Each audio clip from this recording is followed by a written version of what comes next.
So guys, Tinubu's marching order to the military to revenge, the destruction of the lives of their member is causing more havoc than good. 50 lives are already taken down. And apart from that, news reaching to us is saying that the military has even extended their revenge on a community in Bayelsa State. This is condemnable. Nigerian soldiers still on revenge mission. Another community set ablaze by Nigeria Army in Delta State. Meanwhile, in the north, Boko Haram terrorists are granted amnesty. Fulani headsmen are protected by the government. Bandits are getting paid and rehabilitated. These are criminals and terrorists responsible for the deaths of thousands of Nigerians, including Nigerian soldiers and police officers. It's only in the southeast and the south-south that the Nigerian military goes on revenge missions. Why not go after the perpetrators and leave innocent civilians out of this? Why burning down the whole community? You see, Rufai, there is already the ethnic tone, which is actually re-echoed on social media. Yes, me this morning, they say, and they say a lot of people, a lot of Yoruba people, a lot of Hausa people, they say, may government go that place, may they destroy the village, may they kill everybody who is in this village. Una they craze, more go expect the spade. Since when they kill military for north, how many village for north? Soldier don't go level. How many village for north? Soldier don't go level. I'm not supposed to they kill military for data. But to come out, they say me army, me soldier, make sure say they level the community, they kill everybody from the community. Una the craze. Fulani go kidnap people, the governor go come out on the beg. Say me they go beg Fulani. Fulani go kill soldiers. Nigeria go dey beg Fulani with money. What did they bring all those ones? Say make they go the community, make they go level, make they level everybody. Now so now want to find justice. Like I said, I'm not happy that soldiers were killed. And I'm not the supporter and say they kill soldiers. What the government should do, or what military should do, they should fish out the people. The people who kill soldiers, make they find their heart.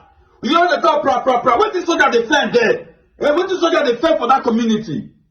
If you say more go deep, what is soldier they fight for? Say peacekeeping. Which peacekeeping that they do for Delta State? If not be all year, whether they thief. If not be all year, me and you don't know what is up for there. So stop telling soldiers to go and level a community because it's still soldiers were key. What about the north? Whether they kill soldier every day? So guys, a whole lot has been happening, in Delta State, and news reaching us is saying that the villagers have all deserted the village. They've gone into neighboring villages to hide and take cover because of what the military is doing in that community. Let me just allow you watch this video for yourself. Take your time, watch this video, and let me know what you think about all this. Do you think Tinubu was right to have given the military that marching order to go and, revenge? Because that is even what is causing the whole of this drama that we are currently seeing. Take a look at this. We'll continue on what's trending, with reactions trailing the killing of officers and soldiers of the Nigerian Army who were attached to the 63 Brigade at Okuma community in Ughelli, Delta State on Thursday, March 14th. Over the weekend, 14 lifeless bodies of the military men were recovered. Some of the bodies were said to have been beheaded. The bodies of the commanding officer and 2 majors were seen floating by the river bank at the NDDC jetty in the coastal Delta community. In the meantime, the governor of Delta State, Sheriff Oboweri, has condemned the killings of the soldiers, describing the incident as despicable and not in sync with the culture of the tradition of Deltans. Barely 24 hours after the bodies of the slain soldiers were recovered, several houses in the Okuma community where the soldiers were killed were set on fire, prompting residents to flee to neighboring communities for the fear of reprisal attacks by soldiers.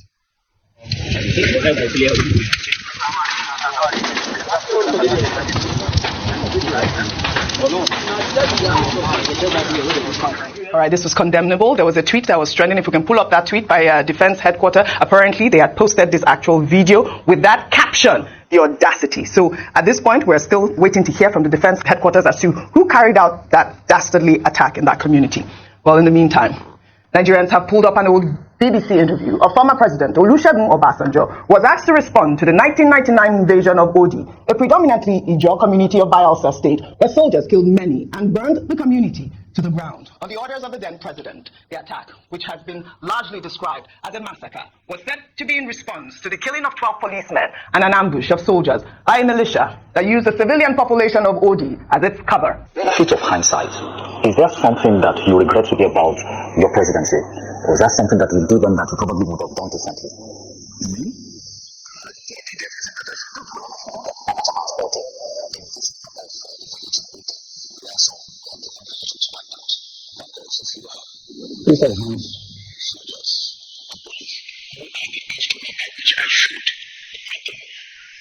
Security. And I sent police, and they were killed. And I sent soldiers, and they were killed. What do you expect me to do? If you are in my position, what will you do? You will throw your arms? You answer me, my dear brother. Definitely not. But do you regret the killing of women and children in that invasion? I feel bad by any soldier, of any individual being killed. I feel bad. But don't forget I have other responsibilities. All right, Olusegun Obasanjo there appeared unapologetic for the massacre. I mean, you heard him ask the interviewer, if you were in my shoes, what would you do? But it appears like the same script all over again. Let me just take a reaction on social media. This is from Sumto, who wrote, Nigerian soldiers still on revenge mission. Another community set ablaze by Nigeria Army in Delta State. Meanwhile, in the north, Boko Haram terrorists are granted amnesty. Fulani herdsmen are protected by the government. Bandits are getting paid and rehabilitated. These are criminals and terrorists responsible for the death of thousands of Nigerians, including Nigerian soldiers and police officers. It's only in the southeast and the south that the Nigerian military goes on revenge missions. And leave innocent civilians out of this by burning down the whole community. You see, right there is already the ethnic tone, which is actually re-echoed on social media. I want us to douse down the ethnic tone. Yeah. Because when you have two hot heads, you don't get anywhere out. So please let's down the ethnic tone.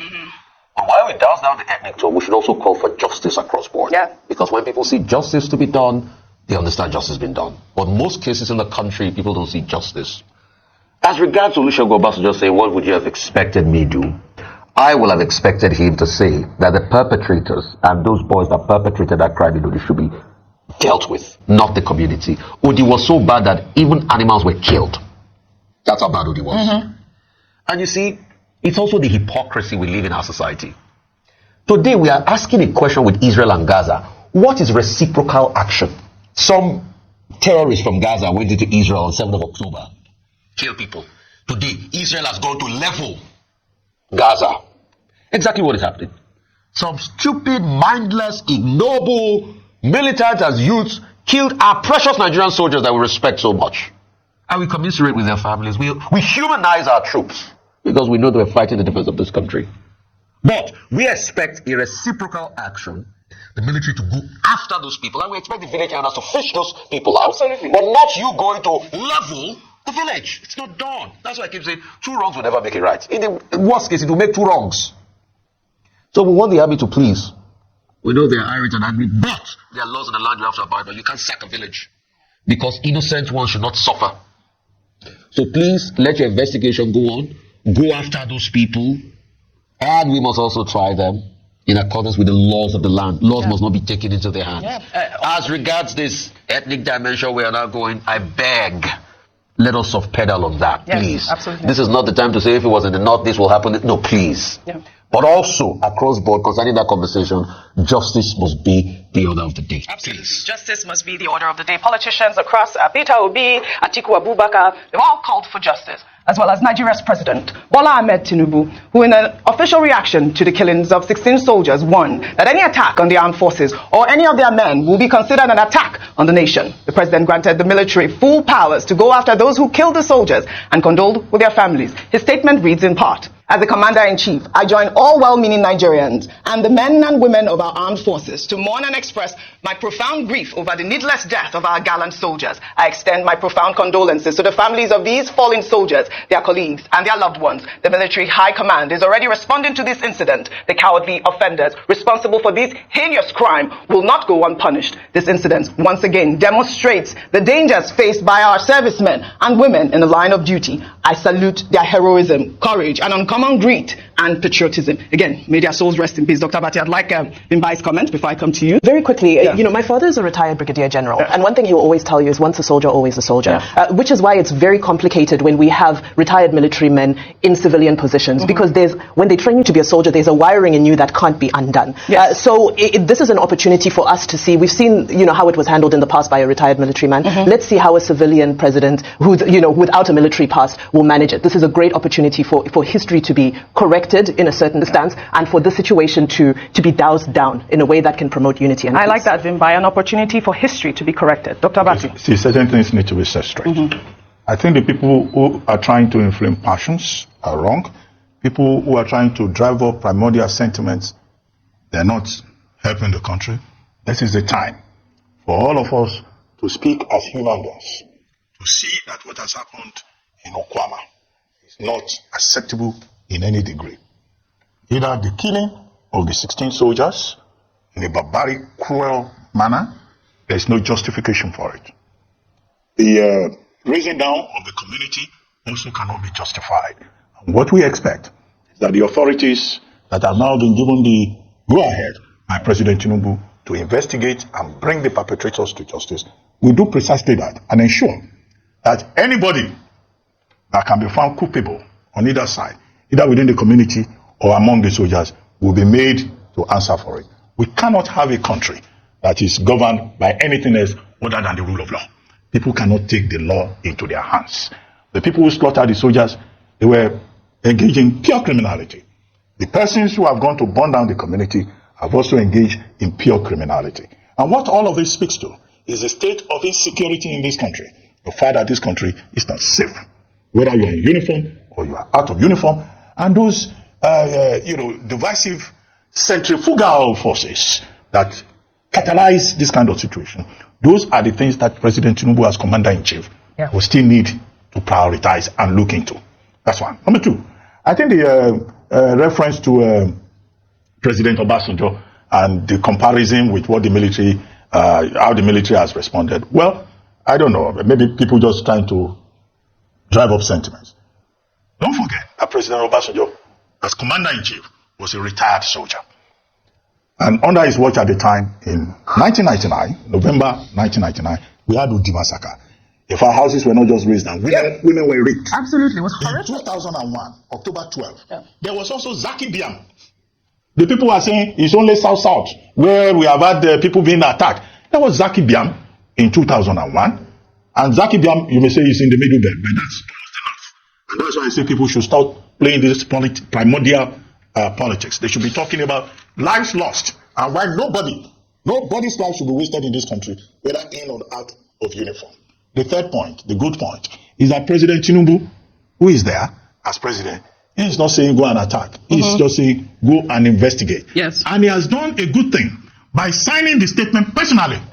It is not Ajuri Ngelale talking to us. It's not Mr. Ononuga talking to us. It's the president himself signing a personal statement. Yeah.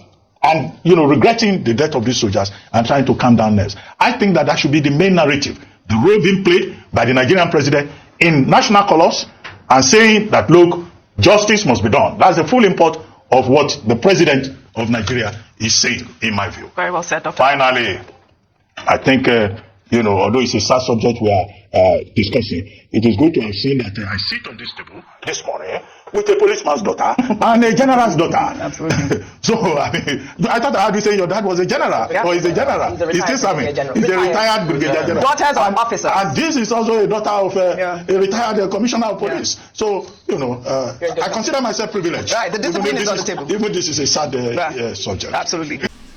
So guys, you have seen it for yourself. This is what happened in Delta State, and sadly it is being extended to other states like Bayelsa State. And like you've seen in this video, many people are bringing in tribe and religion into this, because even the northerners, instead of them to sympathize with the military men who lost their lives and call on the government to get those directly involved, those from the north and the southwest were seen, asking the military to go and erase that village. So, and like you've seen, some people have condemned it. You don't just have to ask the military to go and, wipe out a community because 16 of your members were attacked. So, guys, yes, you have seen it. Nobody is in support of what those guys did, by taking away the lives of these 16 military men. But at the same time, the military should be careful in the way they carry out their revenge activities. So guys, let me know what you think about all this. Don't you think there is a failure in leadership in all this? And that is why people keep saying when you get the mandate through the back door, you find yourself making all kinds of mistakes because you will never be focused. Your mind is not at rest. You know that this mandate wasn't meant for you. You got it through the back door, and that is the effects, the consequences of what we are seeing today. That is the repercussion of, you know, INEC selling this mandate to people who do not even understand, you know, crisis management and how to bring situations like this under control. Let me know what you think about this in the comment section below. Please don't forget to subscribe to the channel, turn on the notification bell. Please give this video a like so that YouTube can recommend it to more people, and drop your thoughts in the comment section below. Thank you.